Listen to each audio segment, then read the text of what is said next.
जीव हमारी जाति है, मानव धर्म हमारा। हिंदू मुस्लिम सिख ईसाई धर्म नहीं कोई न्यारा।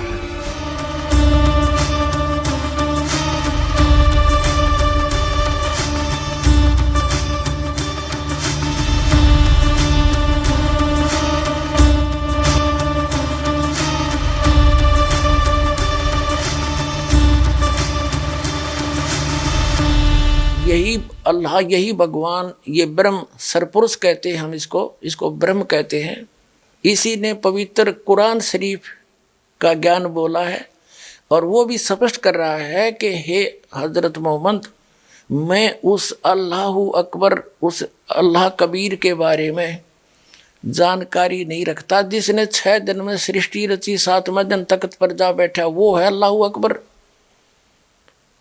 उसकी जानकारी किसी बाखबर से पूछ लो। इससे सिद्ध है कि कुरान शरीफ का ज्ञानदाता भी अल्पज्ञ है, उस परमात्मा के बारे में नहीं जानता है। और गीता ज्ञानदाता और कुरान शरीफ का ज्ञानदाता भी उस अल्लाहु अकबर से अपरिचित है। तो इससे सिद्ध है कि ना तो गीता ज्ञानदाता वो समर्थ परमात्मा है, एक जिसको हम कुल का मालिक कहते हैं, जो केवल पूज्य है, और न ही कुरान शरीफ का ज्ञानदाता उस परमात्मा से परिचित है, अल्लाहु अकबर से। इससे सिद्ध है कि हिंदू धर्म और मुसलमान धर्म के श्रद्धालु उस समर्थ की पूजा नहीं कर रहे जिसकी करनी चाहिए। ये भी भ्रम के अंदर है। इति सिद्धम। इस दास ने एक शब्द कहा था कि वेदों का ज्ञानदाता भी वही है जो कुरान शरीफ का ज्ञानदाता है, कुरान मजीद का ज्ञानदाता है, और श्रीमद् भगवत गीता का ज्ञानदाता भी वही है, और वेदों का ज्ञानदाता भी वही है। अब ये प्रमाण करते हैं। यजुर्वेद देखिएगा, यजुर्वेद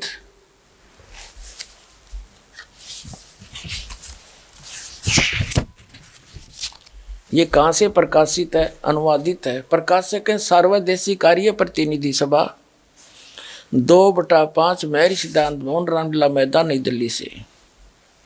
महर्षि दानंद सरस्वती द्वारा इसका अनुवाद है, तजुर्मा है। मुद्रक है Prince offset printers, 1510 Pataudi house, Daryaganj, नई दिल्ली से। ये देखिएगा, ये 40वां अध्याय है, चतवारी स्वाध्याय 40वां, और यजुर्वेद भाष्यम ये 40वां अध्याय है। यहाँ देखिएगा इसमें क्या कहा। इस 40वें अध्याय का 10वां श्लोक है।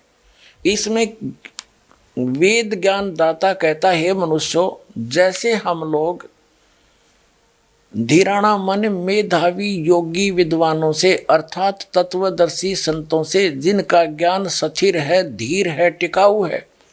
तत्वदर्शी संतों यानी मेधावी योगी माने तत्वदर्शी संतों से जो वचन सुनते हैं, वे लोग हमारे लिए प्रति विचक्षरे यानी व्याख्यान पूर्वक, विस्तार पूर्वक कहते हैं। वे लोग संभवात माने जन्म लेने वाला, संयोग जन्य जन्म लेने वाला। असंभवात माने उत्पन्न नहीं होने वाला।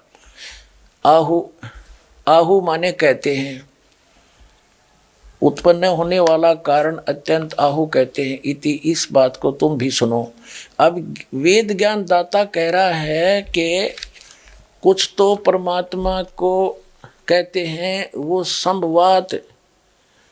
संभवात माने जन्म लेकर उत्पन्न होकर श्री राम श्री कृष्ण रूप में आता है। कुछ तो यहाँ डटे हुए हैं, साकार भगवान मानते हैं, और कुछ कहते हैं वो जन्म लेता ही नहीं, असंभवात, वो अजन्मा है। कहते वेद ज्ञान दाता कहता है वो यानी कुछ निराकार मानते हैं, कुछ साकार रूप में मानते हैं, तो राम और श्री कृष्ण जी के रूप में मानते हैं। इसकी जानकारी भी वो तत्वदर्शी संत बतावेंगे। वो साकार है या निराकार, वो जन्म लेकर आता है या वैसे आता है, इसकी जानकारी भी उन धीराणाम यानी तत्वदर्शी संतों से, मेधावी ज्ञानी विद्वानों से सुनो, वो बतावेंगे। अब वेद ज्ञान दाता वही है जो गीता ज्ञान दाता है, ये भी स्पष्ट करते हैं। इसी यजुर्वेद अध्याय नंबर 40 के मंत्र नंबर 15 में 44वां अध्याय यजुर्वेद भाष्य 15वां अध्याय, इसमें क्या लिखा है? वायु अनिलम अमृतम अथिदम भस्मांतम शरीरम ओम करतो समर किलवे समर करतोम समर।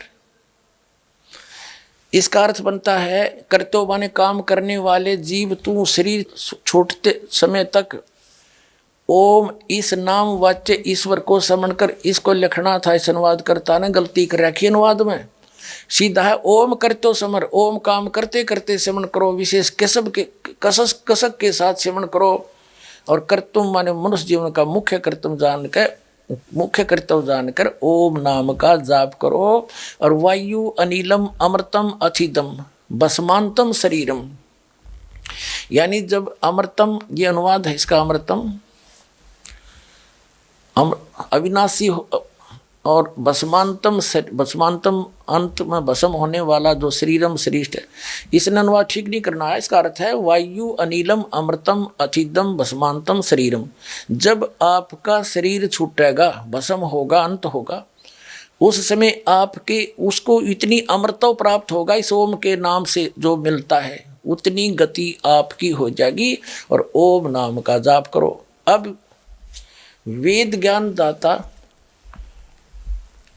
ये यजुर्वेद का 40वां अध्याय अंतिम अध्याय है और इसके अंतिम मंत्र चल रहे हैं। निष्कर्ष है ये पूरे यजुर्वेद का। यहाँ तो इसने वेद ज्ञान दाता ने बता दिया कि मेरा ओम नाम है, इस ओम नाम का जाप करेगा तो ओम नाम से मिलने वाला जितना जो अमृतव है इससे प्राप्त होगा। अब उसके बाद 17वें मंत्र में स्पष्ट कर दिया है कि वो पूर्ण परमात्मा अल्लाहु अकबर तो गुप्त है, प्रोक्ष है, उसकी जानकारी ना वेद में है, ना गीता में है, ना कुरान के अंदर है। इन्होंने स्पष्ट कर दिया उसकी जानकारी जो प्रोक्ष है, उसकी जानकारी तत्वदर्शी संत बाखबर जानते हैं। ना वो पवित्र कुरान शरीफ के अंदर है, ना पवित्र श्रीमद् भगवद गीता में, ना पवित्र वेद में। अब देखो ये 44 से 40वां अध्याय है और इसका 17वां मंत्र 15वां हमने वहां पढ़ लिया। इसमें क्या लिखा है ये अनुवाद देखो इस अनुवादकर्ता का। हे मनुष्यों, जिस ज्योति स्वरूप रक्षक मुझ से अविनाशी यथार्थ कारण के आच्छादित मुख के तुल्य उत्तम अंग का प्रकाश किया जाता है, जो वह प्राण व सूर्य मंडल में पूर्ण परमात्मा है, यानी वेद ज्ञान दाता से अन्य है वो पूर्ण परमात्मा अल्लाहु अकबर। वह प्रोक्ष, वो तो गुप्त है और अहम, मैं वेद ज्ञान दाता में खम ब्रह्म और ओम ब्रह्म, ये खम ब्रह्म हम हिंदी बाद में देखेंगे। ओम यानी ये है सो अहम सो असव अहम ओम खम ब्रह्म, वो अहम माने मैं, ये देखो अहम माने मैं तो खम ब्रह्म, मैं ब्रह्म हूँ और दिव्य आकाश रूपी ब्रह्म लोक में रहता हूँ और मेरा ओम नाम है। और वो अल्लाहु अकबर, वो पूर्ण परमात्मा तो प्रोक्ष है, गुप्त है, उसकी जानकारी मुझे नहीं है। अब इससे क्या सिद्ध हो गया कि जिस खुदा ने, जिस अल्लाह ने कुरान शरीफ का ज्ञान दिया वो कंप्लीट गॉड नहीं है, वो कंप्लीट गॉड नहीं है, वो अल्लाहु अकबर नहीं है। और पूरे मुसलमान धर्म के अनुयायी उस कुरान शरीफ के ज्ञानदाता को वो समर्थ मानकर, सर्वश्रेष्ठ मानकर, सर्वोच्च मानकर, सबसे बड़ा भगवान मानकर पूज रहे हैं, तो वो भी उस परमात्मा की पूजा ना करके अन्य देव की पूजा कर रहे हैं। इसी प्रकार श्रीमद् भगवद गीता जो पवित्र ग्रंथ है, पवित्र कुरान शरीफ की तरह, तो हिंदू धर्म के श्रद्धालु भी उस पूर्ण परमात्मा की भक्ति ना करके अन्य देव की पूजा करते हैं।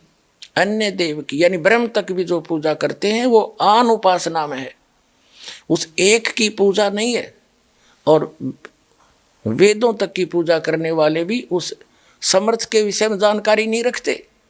वो तो स्पष्ट कर दिया इन तीनों पवित्र सदग्रंथों ने कि उसकी जानकारी तो कोई बाखबर तत्वदर्शी संत धीराणाम जानते हैं, उनके पास जाओ, वो बतावेंगे उनके पास ज्ञान है। तो ये दास है वो तत्वदर्शी संत, वो बाखबर, राव और कल्याण करवाओ।